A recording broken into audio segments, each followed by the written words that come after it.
Today I'm here with Dr. Adi Jaffe, a trained expert in addiction affliction. He founded Alternatives, a holistic method to treat drug addiction. Thank you so much, Dr. Adi, for being here with us today. I really appreciate it. Thanks so much for having me.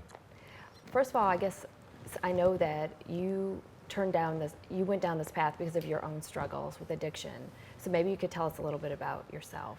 Sure. I struggled quite a bit with meth and harder drugs. I'd started using, I guess, what people call softer drugs, marijuana, alcohol, things like that in high school, like I think almost everybody does. And experimenting with those things didn't really start causing a major issue until the beginning of college, where I was drinking a lot.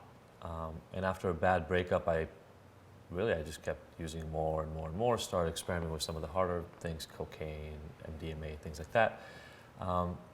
And eventually found myself in LA. I was going to school at UCLA, and I was using meth every day over a period of about 2 to 3 years.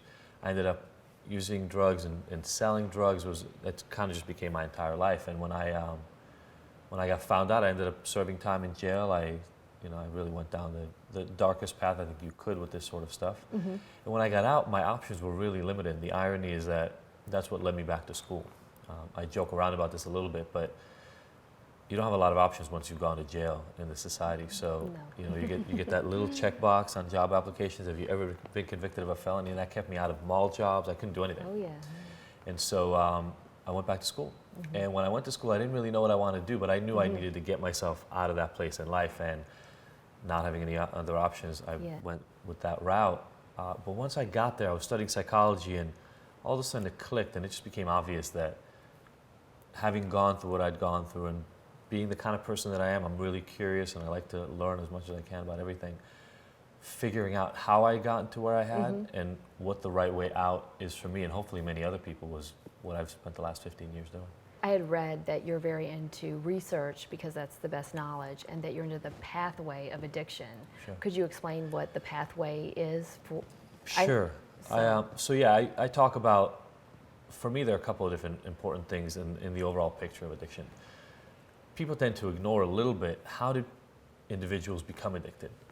I think we come from this standpoint where, especially for those in the field who believe that addiction is a disease and nothing else, the notion is, okay, well, you got sick, now you're sick, let's take care of the disease, let's not care so much about how you got here. I don't like that approach. I think it's really important for us to figure out what got an individual to the point where they were addicted, because oftentimes that can offer a different set of explanations for how to get out of that same exact situation. And so by now we know quite a bit. When I started in grad school, my notion was that we didn't know enough, and so I wanted to study as much as possible. After about 8 years studying this stuff, I realized we actually know quite a bit. It's just that it's not being used out here in the actual field. And so obviously everybody knows about biological determination, and so your genetics and things of that nature that impact your overall behavior, your personality, the way your brain processes information, all that kind of stuff. So that's a massive component of it. And for different addictions, there have been estimates of between 40 to 60%. But that still leaves a huge part of the equation, right? Another 40 to 60% is explained by other stuff. And to me, that's equally important. And what we know now is, things like trauma, early trauma in childhood or later PTSD or, involvement in very severe sort of psychological or physical trauma is massively important. Co-occurring mental health disorders, very, very big. And then also other environmental influences are huge. As people, we tend to believe that we're the masters of our own domains and our own fates. But I think there's more and more research in psychology, really since the 50s and 60s, that shows us that that's a little bit of an errant way to think about the way that we behave. We're social animals. We behave in ways that fit our social circumstances.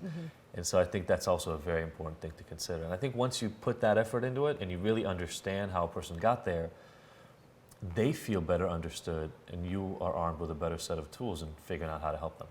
Do you actually believe it's a disease? And do you believe people that suffer from depression or anxiety or ADHD are more prone to alcoholism or addiction? I believe that for some people that struggle with addiction or substance abuse issues, it looks enough like a disease for that term to be good enough for it. Another way to consider is a disorder. A disorder is a set of symptoms, or a syndrome that doesn't connote the same notion that disease does, which is that there's some biological underpinning that is singular. Like if you have diabetes, your disease is that your body is no longer sensitive to insulin in the same way that it was before, isn't producing insulin in the way that it had before. And so I think disease limits us a little bit in the discussion. Okay. But for a subset of people, it's a good enough starting point to talk about it. I think for other people, what looks like addiction, because again, the reason I like the syndrome term, syndrome is a collection of symptoms. A disease and a condition that is not a disease can look exactly the same in terms of symptoms, but have very different underlying conditions and underlying determinants.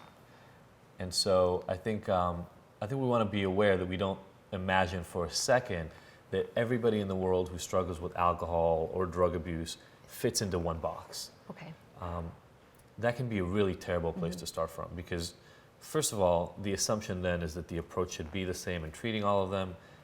You don't need to look any farther. I mean, I love research, yes, but you don't need to look far to know that the method we're using right now is not working for everybody.